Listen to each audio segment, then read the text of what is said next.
తెలుగులో సరళమైన భాషలో మరి మాట్లాడడమే కాకుండా దృశ్య శ్రవణ మాధ్యమం ద్వారా అందరికీ చేరవేసే ప్రయత్నం ఒకటి చేసినందుకు, అది కూడా మీ అంతటా మీరే సంకల్పించి, మిమ్మల్ని పార్టీ ఆదేశించలేదు, ఇంకా ఎవరో ప్రోద్బలం లేదు, మీ అంతటా మీరుగానే చొరవ తీసుకొని అరే ఇంత అన్యాయం చేస్తున్నారు వీళ్ళు, ఎంత దుర్మార్గం ఇది, కేసీఆర్ గారిని బదనాం చేసే ప్రయత్నము, పార్టీని బదనాం చేసే ప్రయత్నము, తెలంగాణను ఎండబెట్టే ప్రయత్నం ఏదైతే కాంగ్రెస్ పార్టీ చేస్తున్నదో దీన్ని ఖచ్చితంగా ఈ కుట్రని ఛేదించాలని చెప్పి తమ్ముడు రాకేష్ రెడ్డి గారు తనంతట తానుగా నాకు ఫోన్ చేసి అన్న ఈ ప్రయత్నం చేస్తున్నా అంటే, మరి టీం ఉన్నదా తమ్మి అన్న. నేను టీం ఏముందన్నా, సంకల్పం ఉన్నది, 4-5 పిల్లగాన్లు ఉన్నాం, మేము పోతాం చేస్తామన్నాడు.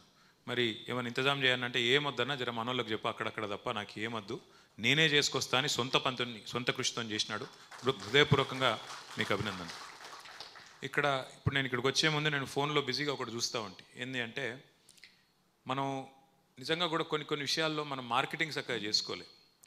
మన నాయకుడు కేసీఆర్ గారి పనితనాన్ని ప్రపంచం మొత్తానికి తెలిసే విధంగా చెప్పడంలో కానీ వివరించడంలో కానీ పార్టీగా నాతో సహా మనందరం కూడా విఫలమైన. నాయకుడు గొప్పగా పనిచేసినాడు, ప్రజలకు సేవలు అందించినాడు, ప్రజల కోసం 10 ఏళ్ళు తపనబడ్డాడు ముఖ్యమంత్రిగా. చెప్పడంలో మనం విఫలమైన. ఇక్కడికి వచ్చే ముందు ఫోన్లో చూస్తూ ఉంటే నేను పక్క రాష్ట్రమైన ఆంధ్రప్రదేశ్లో ఆనాడు ఉమ్మడి రాష్ట్రంగా ఉన్నప్పుడే పోలవరం ప్రాజెక్టు గురించి సినిమాలు వచ్చినాయి, కథలు వచ్చినాయి, చాలా వచ్చినాయి. పోలవరం ప్రాజెక్టు ఒరిజినల్గా కాన్సెప్చువల్గా అనుకున్నది 1940వ దశకంలో, అంటే స్వాతంత్రం రాకపూర్వం. అల్టిమేట్గా శంకుస్థాపన జరిగింది 1980లో టంగుటూరి మన టి అంజయ్య గారు, టంగుటూరి పంతులు కాదు, టి అంజయ్య గారు ముఖ్యమంత్రిగా ఉన్నప్పుడు 1980లో ఆనాడు శంకుస్థాపన చేసిండ్రు. పనులు మొదలయ్యింది, ఫార్మల్గా పనులు మొదలైంది 2004వ సంవత్సరంలో. యాక్చువల్గా కన్స్ట్రక్షన్ స్టార్ట్ అయింది జూన్ 2014లో. జూన్ 2014 1940లో అనుకుంటే 80లో రాయేస్తే 2004లో డ్రాయింగులు గీస్తే 2014 జూన్లో పనులు మొదలు పెడితే ఇవాళ చూసిన అయిపోయిందా లేదా అని. ఇప్పుడు ఏం చెప్తున్నారు తెలుసా, అందులో 2027 డిసెంబర్కు అయ్యే అవకాశం ఉంది అని చెప్తున్నారు. అంటే కేసీఆర్ పనితనానికి ఇతర రాష్ట్రాల పనితనానికి తేడా ఏందో చెప్పడానికి మాత్రమే ఇది నేను చెప్తా ఉన్నాను. ఎక్కడ 1940, ఎక్కడ 1980, ఎక్కడ 2014, ఎక్కడ 2004, ఎక్కడ 2027. అదే కేసీఆర్ గారు ఇప్పుడే మా గంగుల కమలాకర్ అన్న చెప్పిండు, 2016లో శంకుస్థాపన చేస్తే 4 ఏళ్ళు 3 ఏళ్ళు తిరగకుండానే అక్కడ బరాజ్ ఓపెనింగ్, ఆ తర్వాత 5-6 ఏళ్ల లోపలనే ప్రపంచంలోనే అతి పెద్దదైన లిఫ్ట్ ఇరిగేషన్ ప్రాజెక్టును పూర్తి చేసిన నాయకుడు కేసీఆర్ గారు. ఇది ఎవరు అవునన్నా కాదన్నా ప్రపంచ చరిత్రలో నిలిచిపోయే మాట. సరే, మనం అంటే పడని వాళ్ళు రకరకాలుగా మాట్లాడవచ్చు, కానీ వాళ్ళ రాకేష్ రెడ్డి డాక్యుమెంటరీలో ఒక చిన్న మాట, ఒకటే మాటతో ఒక రైతు నా మనసు గెలుచుకున్నాడు. ఆ నీళ్ళని చూపెట్టి మల్లన్న సాగర్ గడ ఒక గొర్రెల కాపురం, మరి ఆ సోదరుడు రైతు, ఎక్కడ నీళ్ళు ఇవి అన్నాడు రాకేష్. కాళేశ్వరం నీళ్ళు అన్నాడు ఆయన. కాళేశ్వరం నీళ్ళేనా అంటే కాకెక్కడి, అది కాకపోతే ఎక్కడి, మరి ఒకటే మాట కాకపోతే ఎక్కడి అంటే చిన్న మాట ఇది, కానీ అందులో ఎంత లోతైన అర్థం ఉందో దాన్ని బట్టి మనం చెప్పుకోవచ్చు. వాళ్ళ కాంగ్రెస్ వాడు ఏం చెప్పినా, బీజేపీ ఆయన ఏం చెప్పినా వాస్తవాలుగానే ఉంటాయి. ఇక్కడ ఒక్క అడుగు వెనుకకేసి మీకు ఒక 2 విషయాలు, అంటే ఇక్కడ కూర్చున్న వాళ్ళందరూ పెద్దలు, మీకు విఘ్నులు, మీకు తెలుసు, మీడియా మిత్రులకు కూడా తెలుసు, కానీ తెలియని వాళ్ళ కోసం, ముఖ్యంగా టీవీల్లో కానీ పత్రికల్లో కానీ చూసేటోళ్ళ కోసం కానీ ఒక్క మాట మాత్రం మనం గుర్తు చేసుకోవాలి. ఎందుకు తెలంగాణకు కేసీఆర్ గారు వచ్చేదాకా నీళ్లు రాలేదు? ఎందుకు తెలంగాణ రైతులకు కన్నీళ్ళే వచ్చినాయి కేసీఆర్ వచ్చేదాకా, తెలంగాణ వచ్చేదాకా నీళ్ళెన్నడూ ఎందుకు మన బిల్లకు రాలేదు, మన పొలాలకు రాలేదు? ఇప్పుడే సురేష్ రెడ్డి గారు చెప్పినారు, పోచంపాడు కడితే చివరికి దాని కింద మొట్టమొదటి నియోజకవర్గం ఆర్మూరులోకే చివరి దాకా నీళ్లు రాని పరిస్థితి. అంటే డ్యామ్ కింద ఉండే మొదటి నియోజకవర్గానికే చివరి దాకా, చివరి తడికి నీళ్లు రాకపోతే, చివరి మడికి నీళ్లు రాకపోతే, ఫస్ట్ డిస్ట్రిబ్యూటర్కే నీళ్ళు రాకపోతే లాస్ట్ డిస్ట్రిబ్యూటర్కి 380 కిలోమీటర్ల అవతల ఎక్కడికి వెళ్ళి వస్తాయి? అంటే 71వ డిస్ట్రిబ్యూటర్కి నీళ్ళు ఎక్కడికి వెళ్ళి వస్తాయి? అంటే దీపం కిందనే చీకటి ఎక్కువ ఉంటుంది అన్నట్టు పోచంపాడు కిందనే ఆరుమూరుకు బాల్కొండకు నీళ్లు దిక్కులేవు. ఎందుకు ఈ పరిస్థితిని ఆలోచిస్తే తెలంగాణ జియోగ్రఫీ మనం ఒక్కసారి అర్థం చేసుకోవాలి. కేసీఆర్ గారు ఎప్పుడు మా క్యాబినెట్ సమావేశాల్లో, మాకు పార్టీ అంతర్గత సమావేశాల్లో చెప్తూ ఉంటారు, అందరూ పెన్ను పేపర్ పట్టుకొని రాసుకోండి అంటాడు, చిన్నపిల్లలకి చెప్పినట్టు. అప్పుడప్పుడు మాకు కూడా విసుగొచ్చేది, ఏం సార్ మనం మరీ బడిపంతులు లెక్క బడిల పిల్లలకు చెప్పినట్టు ఏంది ఇది అని. కానీ కొన్ని విషయాలు 1కి 2 సార్లు 12 సార్లు రాస్తే గుర్తుపెట్టుకుంటే మనకు రుబ్బితేనే ఎక్కుతాయి. అట్లాగే ఒక్క మాట, తెలంగాణకు ఎందుకు నీళ్లు రాలేదు, ఎందుకు ఇవ్వలేకపోయినారు అంటే సరే, ఒకటేమో వివక్ష ఇవ్వకూడదు అనే ఒక ఎజెండా, కిందికి నీళ్లు తీసుకొని పోవాలనే ఎజెండా ఒకటైతే, రెండవది మన తెలంగాణ యొక్క భౌగోళిక పరిస్థితి. ఇవాళ తెలంగాణను భౌగోళికంగా చూస్తే ఇట్లా ఒక గుడిసెలాగా తెలంగాణ ఉంటుంది, ఒక గుడిసె షేప్లో తెలంగాణ ఉంటుంది. ఈ గుడిసెకు ఒకవైపు నుంచి ఒరుసు నుంచి కింది నుంచి కృష్ణ పోతుంది, ఇంకోవైపు నుంచి గోదావరి పోతుంది.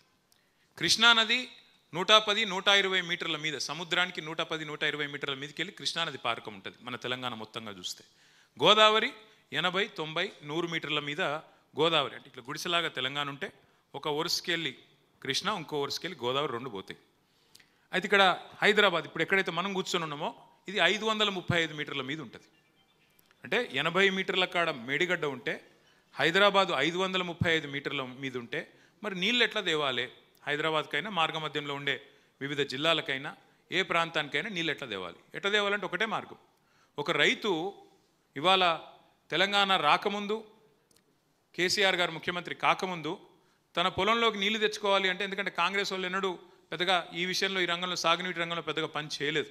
ఎప్పుడో కాకతీయులు కట్టిన చెరువులు, ఆసఫ్ జాహీలు ఆనాడు వాళ్ళు కట్టిన కొన్ని చెరువులు తప్ప, మరి నిజాం సాగర్ లాంటి ప్రాజెక్టులు తప్ప ఉమ్మడి ఆంధ్రప్రదేశ్లో పెద్దగా మనకు మైనర్లో కానీ మేజర్లో, జాహీలు ఆనాడు వాళ్ళు కట్టిన కొన్ని చెరువులు తప్ప, మరి నిజాం సాగర్ లాంటి ప్రాజెక్టులు తప్ప ఉమ్మడి ఆంధ్రప్రదేశ్లో పెద్దగా మనకు మైనర్లో కానీ మేజర్లో కానీ పని జరగలేదు.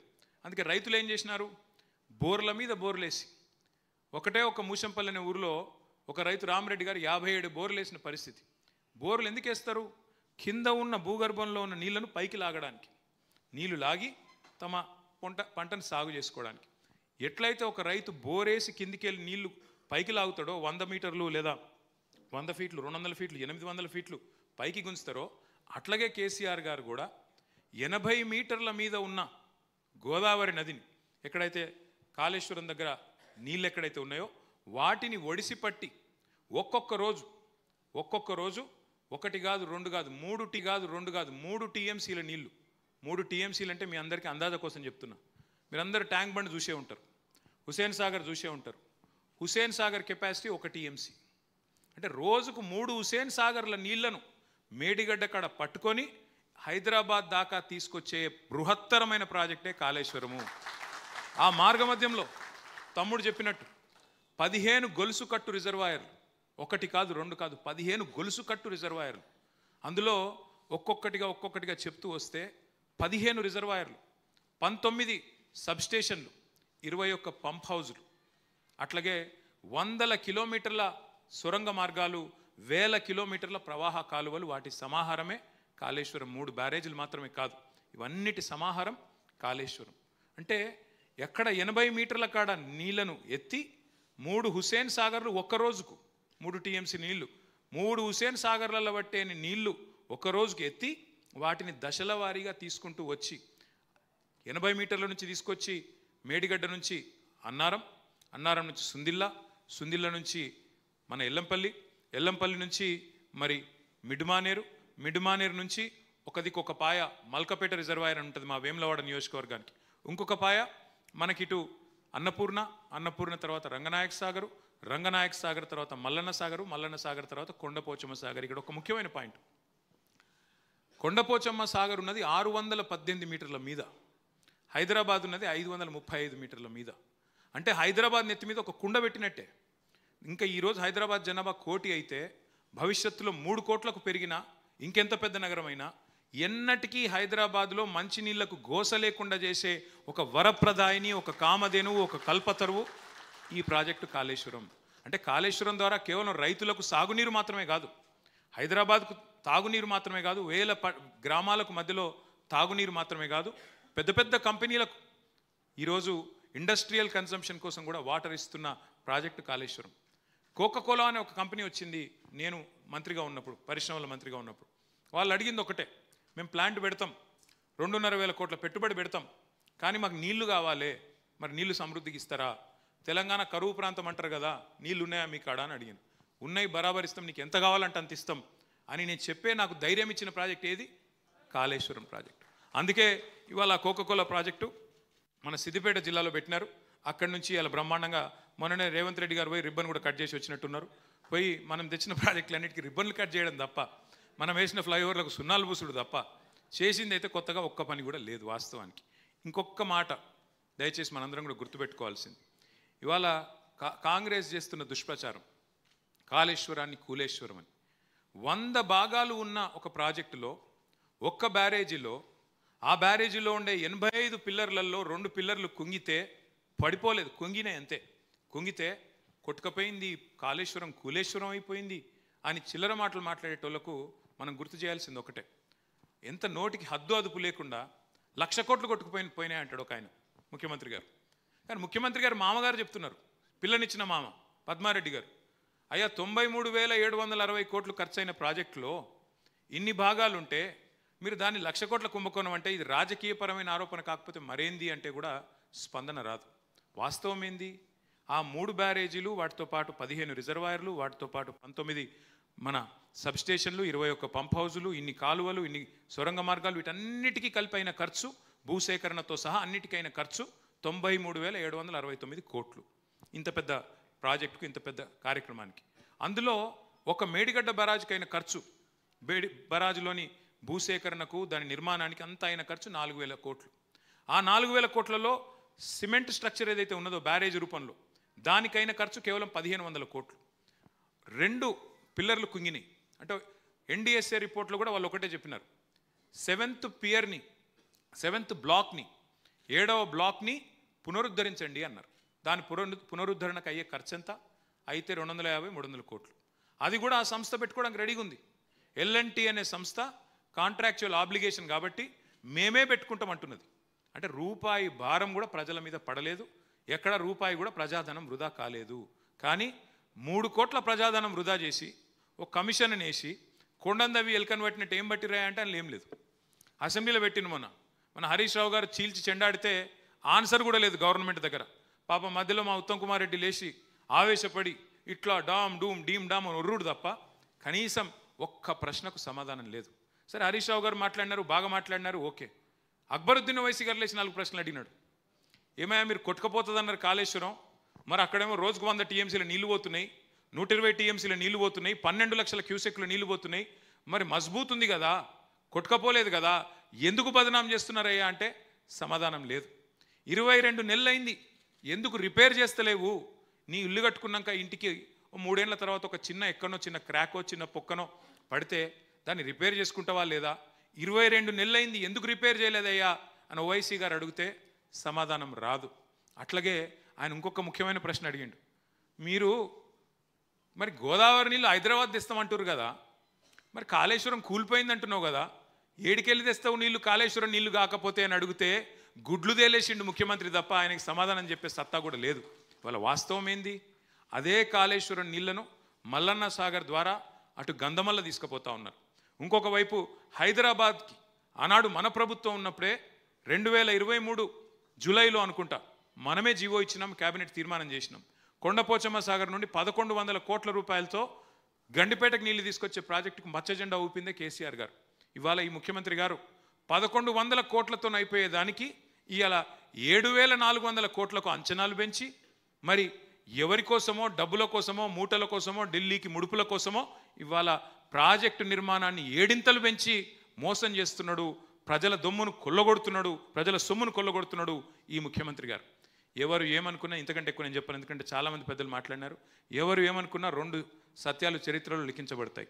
కేసీఆర్ అనే 3 అక్షరాల తాత్పర్యం భవిష్యత్తులో పిల్లలు యాద పెట్టుకుంటారు. కే అంటే కాలువలు, సి అంటే చెరువులు, ఆర్ అంటే రిజర్వాయర్లు అనే విధంగా భవిష్యత్తులో తెలంగాణలోని ప్రతి బిడ్డ గుర్తుపెట్టుకుంటాడు. రెండో మాట కూడా నేను చెప్తా ఉన్నాను, ఇది గుర్తుపెట్టుకోండి. ఇవాళ మనందరి ఎఫర్ట్ కానీ మనందరి తాపత్రయం ఒకటే కావాలి. కాళేశ్వరం కామధేనువు, కాళేశ్వరం కల్పతరువు తెలంగాణకు అనేది అందరికీ తెలుసు. కాళేశ్వరం ఎంత మల్టీపర్పస్ ప్రాజెక్టో, ఎన్ని రకాల అద్భుతాలను తెలంగాణలో ఆవిష్కరించిందో ఇప్పటిదాకా కమలాకర్ గారు కూడా చెప్పినారు. తెలంగాణను ప్యాడీ ప్రొడక్షన్లో నెంబర్ 1 చేసింది కాళేశ్వరం. తెలంగాణకు భవిష్యత్తులో కరువు వచ్చినా, ఎస్ఆర్ఎస్పి నుంచి నీళ్లు రాకపోయినా, ఇటు కడెం నుంచి కిందికి నీళ్లు రాకపోయినా మనకు, మీరు ఒక మాట చెప్పాలి, మీకు ఇదివరకు ఇనింటారు కానీ మరి ఒక మాట చెప్పి నేను ముగిస్తాను. కాళేశ్వరం డిజైన్ ఎంత గొప్ప డిజైన్ అంటే 3 మార్గాలు ఉన్నాయి మనకు నీళ్లు తీసుకోవడానికి. రెగ్యులర్గా మీకు వర్షపాతం, నార్మల్ వర్షపాతం వస్తే ఎస్ఆర్ఎస్పి కనుక నిండితే, గోదావరి నిండితే చక్కగా మీ కాకతీయ కాలువ ద్వారా నీళ్ళు తీసుకునే అవకాశం ఒక మార్గం. రెండవది, ఒకవేళ ఎక్సెస్ రెయిన్ఫాల్ వస్తే పైన మహారాష్ట్రలో కానీ ఇంకోటి కానీ మీకు ఎస్ఆర్ఎస్పి నుండి ఎక్సెస్ ఒకవేళ ఫ్లడ్ ఫ్లో వస్తే, ఫ్లడ్ లాగా వస్తే, వరద వస్తే ఫ్లడ్ ఫ్లో కాలువ ద్వారా మిడ్మానేరు నింపుకోవచ్చు, అక్కడి నుంచి నీళ్లు పైకి తెచ్చుకోవచ్చు.